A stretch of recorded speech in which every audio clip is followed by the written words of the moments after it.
여러분의 아침을 함께합니다. 94.5MHz YTN 뉴스 FM 신율의 출발 새 아침.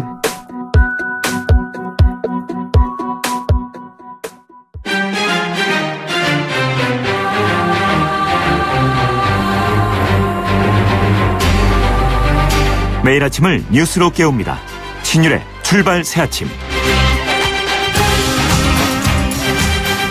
문재인 정부 출범 이후 첫 번째 외국 정상과의 회담 일정이 잡혔습니다. 바로 미국 트럼프 대통령과 정상회담이 다음 달 말에 개최될 예정이라는 건데요. 이번 한미 정상회담은 단순히 한미 동맹의 확인 차원을 넘어서 북핵 문제와 사드 그리고 한미 FTA 문제와 같은 한미 간의 문제를 풀 수 있는 실마리를 마련할 수 있느냐 하는 차원에서 일종의 문재인 정부의 외교 정책의 시험대가 될 전망이라는 분석이 많습니다. 더군다나 뉴욕타임스가 대륙간 탄도미사일로 추정된다고 보도한 미사일을 발사한 이후 개최되는 한미 정상회담이라서 더욱 주목되고 있습니다. 그리고 여기에 대한 북한의 반응 역시 주목할 수밖에 없는데요. 북한이 이런 미사일 발사 이후 추가 도발을 감행할 우려가 높아지고 있다는 겁니다. 우리의 긴장감을 늦춰서 안 되는 이유라고 할 수 있습니다. 신율의 출발 새 아침 오늘 순서 시작합니다.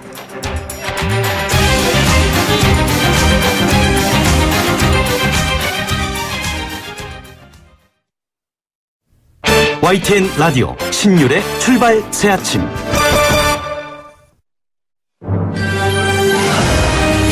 매주 수요일 정치 좀 하는 중년들의 동창회가 열립니다.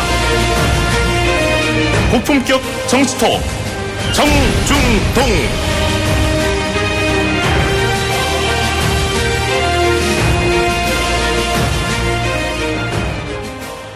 예, 신율의 출발 새 아침에서 대선을 맞아서 기획했던 특별 코너죠. 정치 좀 하는 중년들의 동창회. 우리가 약자로 정중동이라고 얘기를 하는 바로 이 코너요.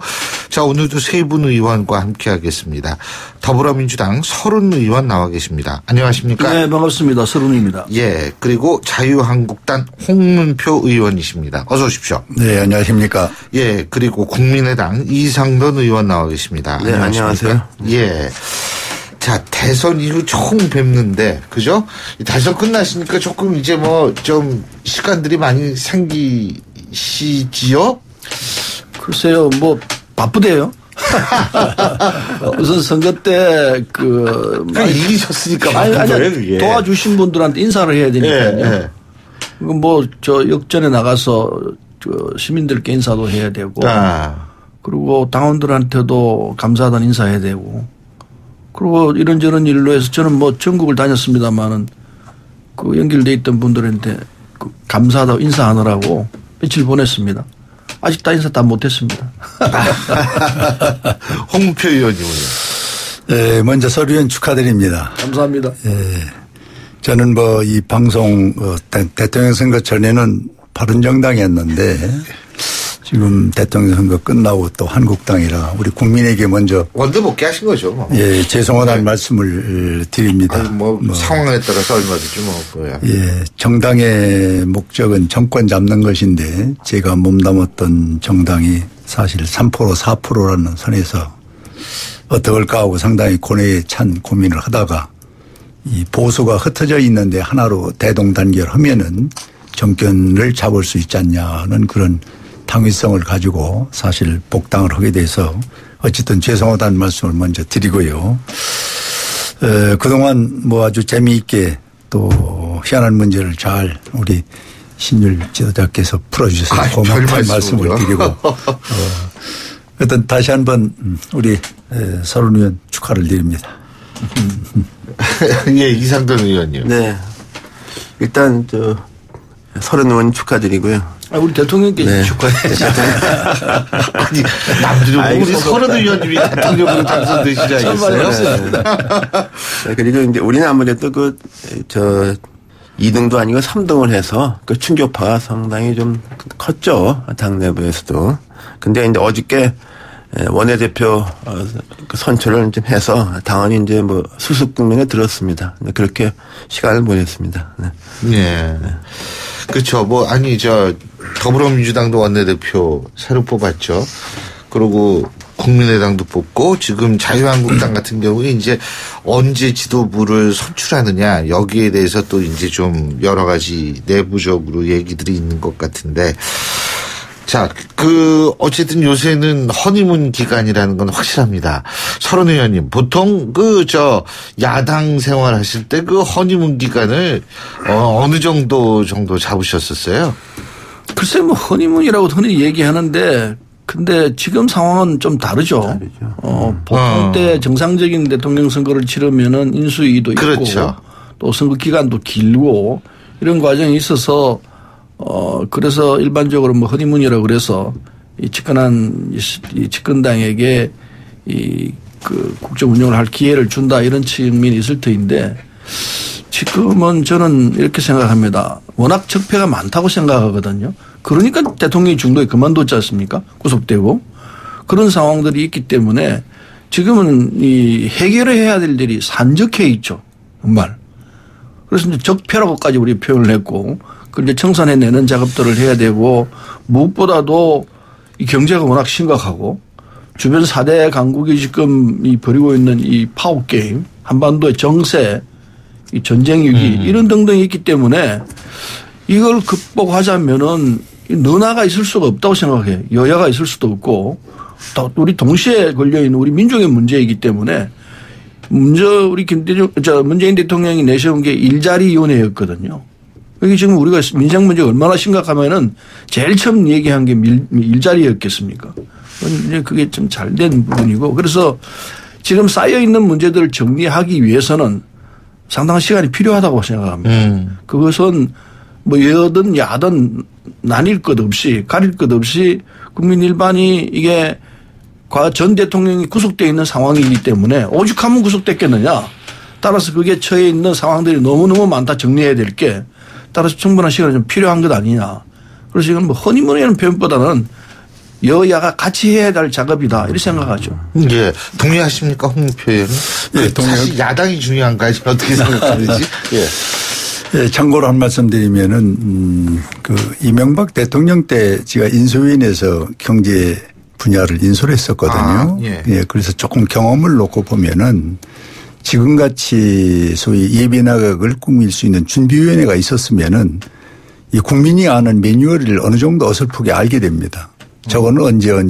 그런데 이번에는 갑작스러운 선거에다가 또 인수위원회가 없다 보니까 이렇게 깜짝 같은 이런 것들이 이제 좌우사면 터지기 때문에 이걸 언제까지 허니문이라는 이름으로 묶어놓을 것이냐 하는 것이 이제 야당이나 국민들이 아마 문제가 있다고 보는 겁니다. 그래서 그때그때 이거를 반응을 하고 거기에 대한 정책 시비를 하다 보면은 이 허니문이 없어질 수도 있는 것이죠. 기다릴 수가 없는 거죠. 그래서 저는 지금 이 현 정부가 좀 매뉴얼을 가지고 중장기를 이렇게 국민에게 공개를 하고 가면은 허니문이 자연스럽게 한 6개월 정도나지 3개월은 우리가 지켜봐야 되는 거 아니냐 이렇게 생각합니다. 예, 이상돈 의원님. 네. 일단은 좀 박근혜 정부와는 비교가 되는 것은 박근혜 대통령은 당선자 시절부터 좀 당시 야당한테 이런 허니문 기간을 갖고 싶어 해도 그걸 스스로 본인이 박차버린 측면이 있죠. 인사부터. 그러니까 쉽게 얘기하면 윤창중 대변인 인사부터. 그래서 여론과 전쟁을 했는데 요번은 그거와는 전혀 좀 경험과 다르다고 봅니다. 첫 번째 이제 국가적인 위기가 있고 경제 외교 특히 이제 전임 대통령이 탄핵으로 무너졌기 때문에 또 하나는 아무래도 문재인 대통령이 일단은 스타트를 좀 잘 시작을 했다 이렇게 봅니다. 그러나 아마 제가 생각하기에는 아무래도 우리 국민의당 뿐 아니라 자유한국당 또 바른정당에서도 지금 집권 정권과 좀 상당히 좀 제일 큰 충돌 가능성은 역시 예산 문제가 아닌가 싶어요. 예, 거기서 이제 문 대통령의 어떤 자신의 공약을 하기 위해서 일자리 확충 같은 거, 추경 예산 이런 것에서 야당이 어떻게 접근하느냐. 저는 그것이 제일 큰 시금석이 될 거라고 봅니다. 지금 이상돈 의원님이 잘하고 있다라고 말씀하셨는데 홍문표 의원님 동의하십니까? 네, 그분 뭐 동의합니다. 예. 어떤 점을 제일 잘하고 있는 것 같습니까?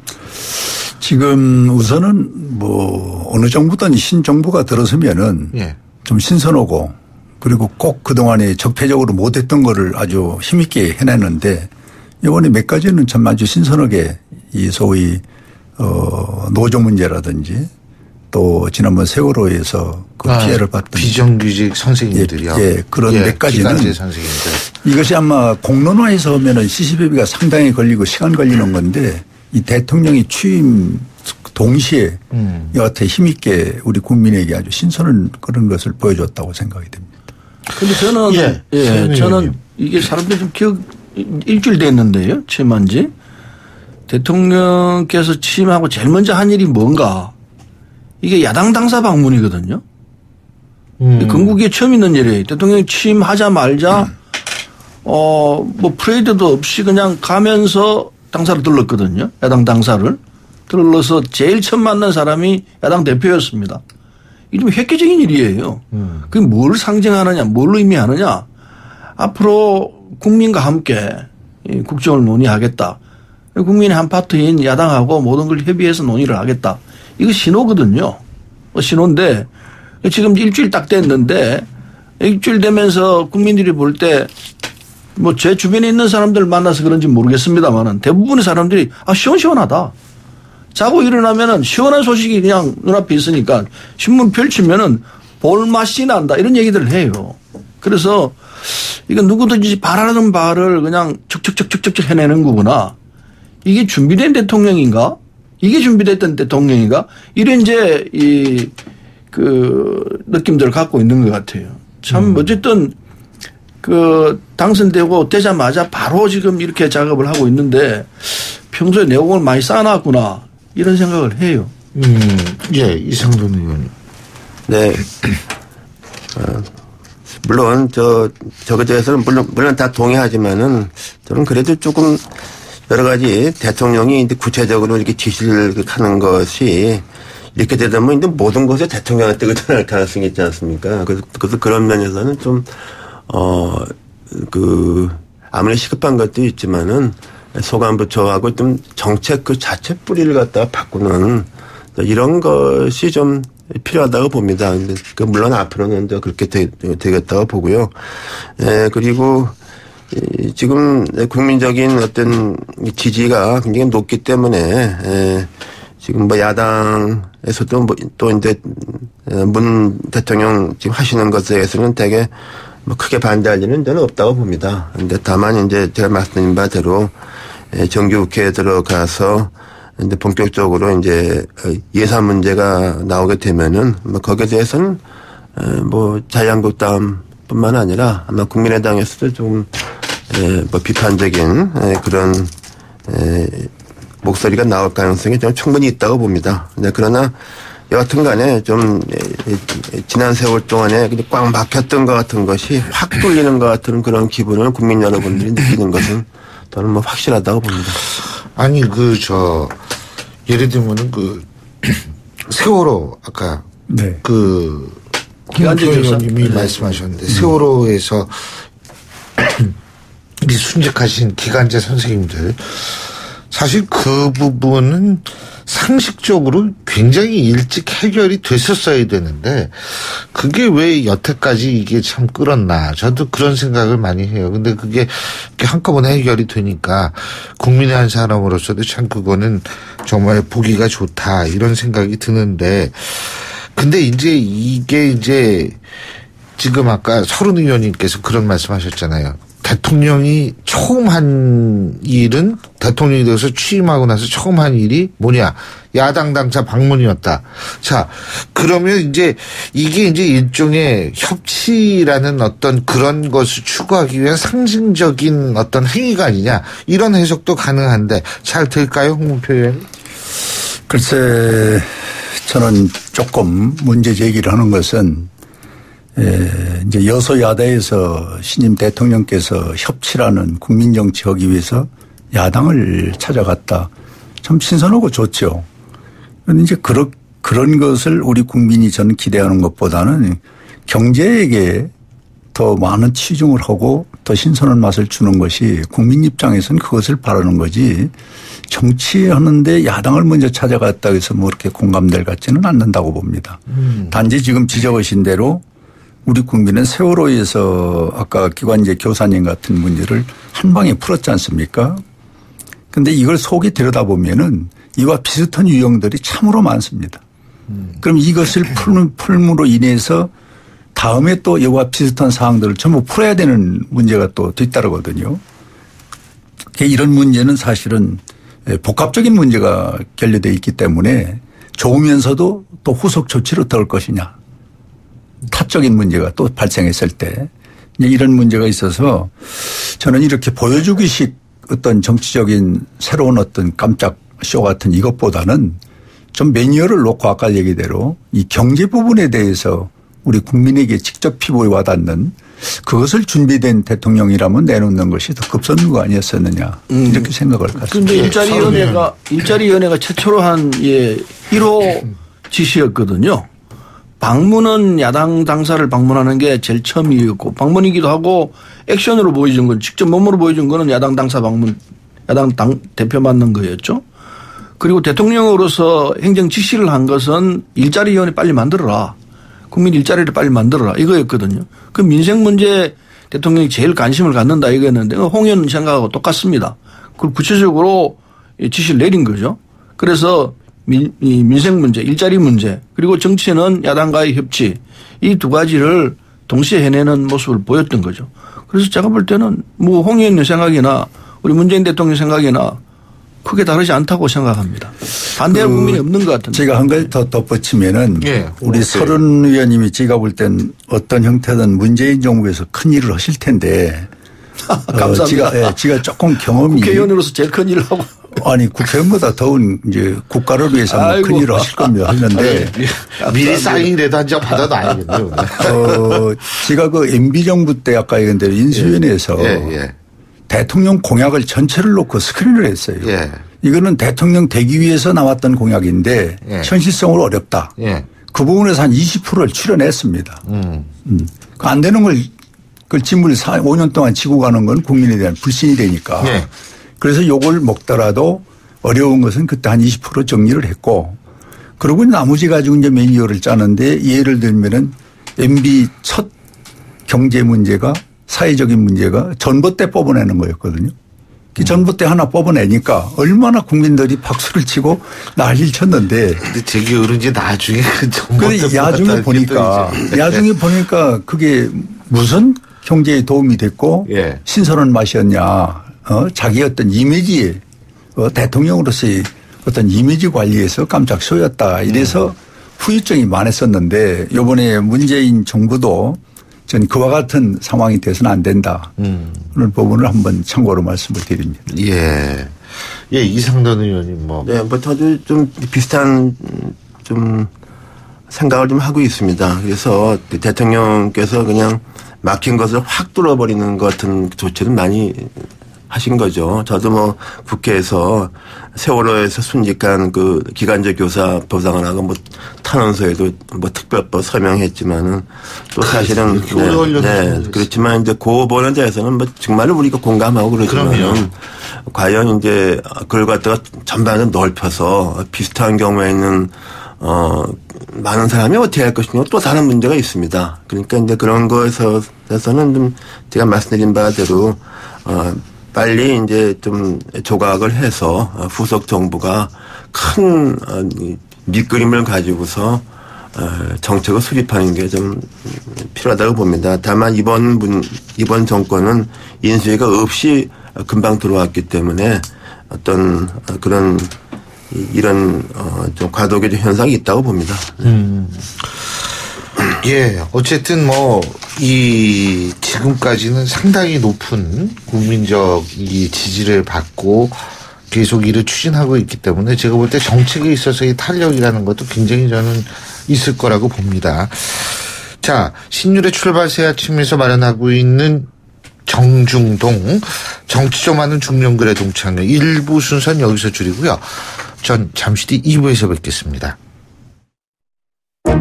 소통의 아침을 여는 공정한 목소리.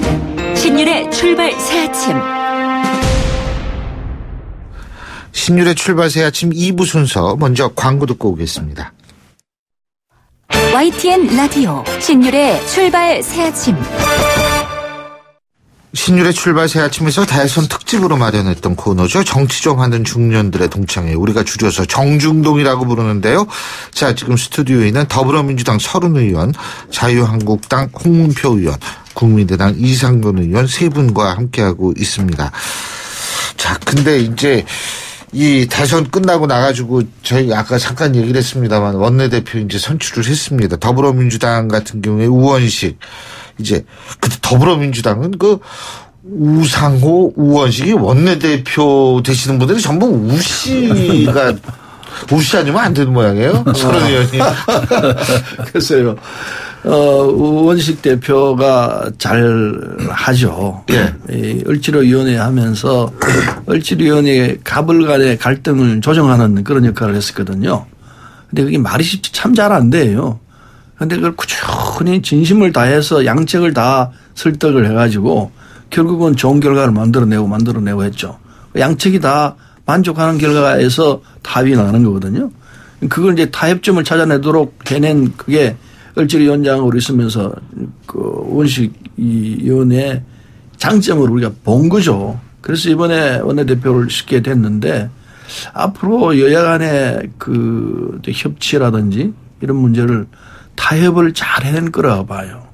그래서 을지로위원회 하면서 했던 그 경험들을 정치 현장에서 아마 녹여내 가지고 누구보다도 타협 정치를 잘 해낼 그런 인물일 거라고 보고 있죠. 예. 국민의당도 김동철 의원 차례됐죠. 네. 예. 어제 참 우리 40명 의원밖에 안 되고 투표권자 39명인데요. 언론에 나왔지만 1차 투표 보니까 12표, 13표, 14표 이렇게 됐었고 상위 두 의원을 상대로 이제 결선 투표에서 김동철 의원이 됐죠. 지금 당내 사정이지만은 대체로 얘기해서 김동철 의원이나 유승엽 의원 등 두 사람 중 결선에 올라오는 사람이 될 것이다는 그런 예측이 대체로 맞았다고 봅니다. 그게 이제 당내된 분위기죠. 네. 그분은 그러면은 바른정당하고의 이 통합 문제에 대해서는 어떤 입장이세요? 그에 대해서는 주성영 전 원내대표가 좀 너무 캐주얼하게 그렇게 말했던 것이지 그것에 대해서는 당에서 그렇게 공감돼 있는 것은 아닙니다. 누가 어떤 사람도 그리고 일단은 김동철 원내대표가 자기가 좀 당선하고 나서 말한 바와 같이 자간 사안별로 집권당과 충분히 협력하고 협치 심지어 연정까지 할 그런 마음 준비되어 있다. 그러나 그것은 어디까지나 문재인 정부가 잘하는 경우다. 이런 조건을 붙였고 또한 이제 바른정당에 대해서도 사안별로 공조할 분은 공조할 수 있다. 상당히 좀 모든 가능성을 열어두고 있는 상황입니다. 자, 이제 통합 얘기를 하면요. 사실은 국민의당하고 우리 당은 같은 당이었거든요. 예. 갈라져 나왔는데 통합 얘기는 다시 우리하고 얘기를 해야죠. 우리 당하고 국민당하고 통합을 해야 그게 정상으로 돌아가는 건데. 그런데 아직 그 얘기가 우리 당 내에서는 통합해야 한다는 얘기가 굉장히 많아요. 아마 국민의당 쪽도 그러리라 생각하는데 같은 당이었고 너나 형하고 하던 처지였는데 그 딱 의원들 만나면 다 그러거든요. 형님 아우 이렇게 나오는데 그런데 지금 이제 선거도 끝났고 하기 때문에 이제는 사실은 우리 당하고 이 민주당하고 국민의당하고 통합 논의가 있어야 될 거 아닌가. 저는 예전부터 그 주장을 했습니다. 네, 김대중 대통령이 살아 계신다면 그러면 국민의당 의원들한테 뭐라고 그러겠느냐. 당장 통합해라 그러실 거 아니냐. 그런 주장하고 있죠. 네, 그런데 거기에 대해서는 제가 좀 한 말씀 드려야 되겠습니다. 호남 유권자들이요. 작년 총선 때 참 오랜만에 본선에서 선택을 했습니다. 제가 이해하고 있는 한 호남 유권자들께서는 그런 본선에서 선택권을 갖고 있기를 저는 원한다고 봅니다. 그래서 그렇게 당대당의 통합 같은 것은 그 가능성은 저는 굉장히 희박하다고 봅니다. 뭐 차차 논의하도록 하죠. 홍 의원님, 홍표 의원님께 제가 여쭤보는데 이 자유한국당이 이제 이게 복잡해요. 지금 언제 새 지도부를 구성하느냐를 두고서도 이야기가 좀 갈리고 있는 것 같아요. 친박, 비박 간에 갈리고 어떻게 보십니까? 이거 어떻게 해야 될 것 같으세요? 뭐 지상보도가 나왔습니다만 어제 의총에서 대충 나온 것은 책임 정치 소위 집권을 했었던 정당이 집권을 못했으니까 비상대책위원장이 우선 책임을 져야 된다. 지금 사무총장만 도의적으로 그만뒀거든요. 예. 거기서 책임으로 끝나는 것은 안 된다 하는 것이 이제 중론이었고 지금 이제 그 비상대책위원장 정우택 그 위원장은 원내대표는 임기가 남았다. 이제 이런 얘기로 해서 이제 좀 진행이 됐는데 이제 결론은 전당대회는 이제 6월 아니면 7월인데 우리가 7월로 지금 예상을 하고 있습니다. 예. 예. 그 뒤에는 내년 지방선거를 기다리고 있는 소위 후보들이 많지 않습니까? 지방선거에 출마할. 이제 그분들이 상당히 하루라도 빨리 당을 재건해서 선거 준비를 해라 하는 무언의 압력이 참으로 많이 들어오고 있거든요. 이제 그런 걸 놓고 본다면은 지금 현재 그 파트너인 그 집권당과 또 국민의당에서 새로운 소위 체제 정비를 했다면은 우리도 같이 새로운 체제 정비하는 것이 옳고 전당대회는 뭐 우리 정해져 있는 6월 말이나 7월 이렇게 지금 예상을 하고 있습니다. 6월 말 그때도 친박 비박 간에 좀 시끄러워지나요? 그런데 어제 다행스러운 거는 43명이 초선 의원들이 그 전혀 뭐 지도부 몇 분들이 뭐 사실은 조금 패하고 나서 첫 모임에 좀 그런 성명이 좀 지나치지 않냐 하는 얘기가 나왔는데 그 관계없이 뭐 각자 서명해서 할 얘기로 이제 했는데 이제 그런 어떤 계파를 앞세워서 사람을 모이고 움직이는 것은 우리 하지 말자 하는 뭐 43명의 결의가 아마 새바람을 그래도 한국당에 불어넣을 것 아닌가 이렇게 기대를 해보고 있습니다. 예.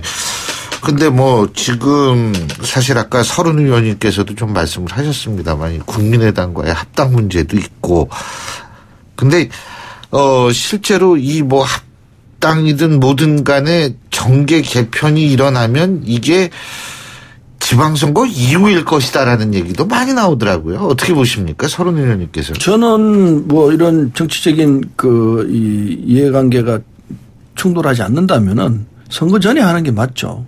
선거 전에 해서 정리를 해서 하는 것이 맞지.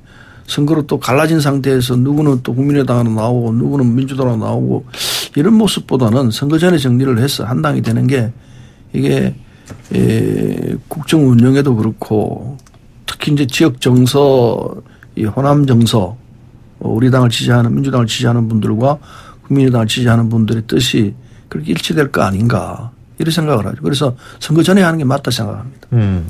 글쎄 그 부분에 대해서는 좀 모르겠습니다. 제가 이해하고 있는 우리 당의 호남원들하고도 우리 서른 의원님하고는 좀 많이 다른 것 같습니다. 그래서 그 부분은 아직은 현재 공론화되는 것은 전혀 없고 그리고 제가 느끼기에도 저는 지방선거 최소한 지방선거까지는 현 다당제가 가지 않겠는가 저는 그렇게 예상합니다. 다만 우리가 국민의당은 특히 우리가 뭐 사실 4.14 총선 이후에 민주당과 95% 이상 공조했습니다. 맞습니다. 네, 그러니까 앞으로도 많은 부분에 있어서 뭐 정책 문제에 대해서 뭐 충분히 공조하고 같이 일할 것은 한다고 보지만은. 그러니까 네. 굳이 인위적인 거는 안. 네, 그러나 또 선거라는 건 다르고 그리고 또 말씀드린 같이 호남 유권자들이 과연 그렇게 단일 정당이 돼서 과거처럼 그 정당의 공천이 사실상 본선되는 것을 원할까. 예. 저는 거기에 대해서 좀 유보적인 생각을 갖고 있습니다. 예. 근데 홍표 의원님 지금 네. 다른 정당이 말이에요. 네. 이 좀 상당히 여러 가지 면에서 굉장히 힘든 상황인 것 같아요. 그러면 이게 다시 국민의당하고 합치든지 아니면 저기 어딥니까? 저 자유한국당으로 다시 들어가든지 어떻게 될 거라고 보세요? 글쎄 참 어려운 문제입니다만은 저는 정책으로 공조할 수 있다고 그러면은 정당의 모체는 놔두고 그것도 새로운 정치 모델이라고 생각이 됩니다. 그런데 이제 정당이 하나로 가지 않고 정책을 공조하는 것은 사실 크게 드물거든요. 예. 그렇다면 우리 과거 정치나 지금을 놓고 보면은 저는 아까 서른 의원 말씀대로 이 선거 전에 어떤 기회가 되면은 확실하게 하나로 통합을 한다든지 뭐 연정을 해서 가는 것이 맞지. 이게 선거 끝나고 나면 전부 갈라져 버리거든요. 그럼 그 피해는 국민한테 가거든요. 그래서 그렇게 어려운 정치를 계속해서는 난 이 시대적으로 안 된다. 앞으로 이제 지방선거를 앞두고 예. 우리 바른정당도 뭐 갖고 있는 자기 이념과 생각이 있기 때문에 어느 곳과 어떻게 협치를 하고 뭐 통합 이런 게 될지는 몰라도 제가 생각하기는 이번에 13분이 그 한국당으로 입당을 했는데 뭐 내용적으로 뜻을 같이 했던 분들도 그 안에 몇 분들이 계십니다. 이제 그런 분들이 움직인다면 바른정당의 행로가 상당히 좀 어렵지 않겠냐 하는 이제 예측을 합니다만은 예. 그래도 어제 또 뭐 담합을 해서 또 한 정당으로서의 구성 요건을 갖추고 가니까 예. 구체적 말씀드리긴 참 조심스럽습니다만은 이왕에 정치를 하면 국민에게 좀 안심을 줘야 된다. 그렇다면은 선거 전에 그런 어떤 짝짓기라든지 또 혈통을 찾아서 간다든지 또 새로운 어떤 정치를 한다든지 확실하게 보여주는 게 좋지 선거 끝나고 하는 것은 상당히 저는 국민에게 부담을 주는 것 아닌가 이렇게 예측을 해봅니다. 자, 저희가 이게 이 정준동이 대선을 위해서 마련한 특별한 코너였습니다. 근데 이제 대선이 끝났기 때문에 오늘이 바로 마지막 순서인데요. 아침에 일찍 나오시기 힘드셨죠? 예? 근데 저는 이거를 지금, 몇 년째 하고 있는데요. 자, 오늘 진짜 마지막이기 때문에 문재인 정부에 바라는 점을 한 말씀씩만 간단하게 해주시죠. 근데 순서를 서른 의원께서 제일 나중에 해주세요. 왜냐하면 얘기를 듣고 말씀하시는 게 제일 좋을 것 같으니까요. 네. 자, 홍문표 의원님부터 말씀해 주시죠. 네, 아까도 말씀드렸습니다마는 대통령 되기 위해서 나오는 무리한 정책이 있습니다. 그것은 빨리 그 위원회를 설정해서 네. 조정을 해 주시고 가능한 것은 월별 매뉴얼을 짜가지고 몇 월 달엔 어떤 정책 이렇게 하면은 준비된 대통령으로서 국민에게 예측 가능한 정부가 되고 또 박수를 받을 수 있지 않겠냐. 알겠습니다. 지금처럼 그냥 뭐 아침에 일어나면 몇 개씩 쏟아내놓으면은 예. 이게 올해는 못 가거든요. 알겠습니다. 참고로 말씀을 드립니다. 자, 이상돈 의원님. 네. 저는 문재인 대통령과 문재인 정부가 과거 정부, 제가 말하는 과거 정부는 박근혜 정부뿐 아니라 그 전 정부, 전전 정부도 포함하는 겁니다. 그 정부의 실패를 일단 반면교사로 삼아서 좋은 정권, 좋은 정부가 되기를 좀 기대하고 바라겠습니다. 네. 예. 자, 서른 의원님. 예. 그 처음처럼이란 말이 있습니다. 초심. 예. 이게 이제 누구든지 그 초심은 참 좋은 거로 보여지거든요. 근데 지금 우리 정부가 일주일 됐는데 지금처럼 하면은 지금처럼 해서 5년 끝날 때까지 하면 아마 건국 이후 최고로 잘한 대통령으로 칭송받을 것 아닌가 하는 생각을 하고 지금 하고 있는 게 보면 두 가지를 동시에 하고 있습니다. 적폐청산과 그리고 국정 안정을 위한 통합 협치 이걸 동시에 하고 있습니다. 아까 말씀드린 대로 제일 처음 하신 일이 해당 당사 방문이었고 일자리 창출하고 그리고 어떤 적폐를 이제 청산해낸 뭐 보훈처장 바꾸고 하는 임을연 행정을 하자고 이게 동시에 진행되고 있기 때문에 지금 하고 있는 이것은 거의 제가 볼 때 국민들이 한 80% 지금 여론조사 결과도 나오고 예. 있습니다.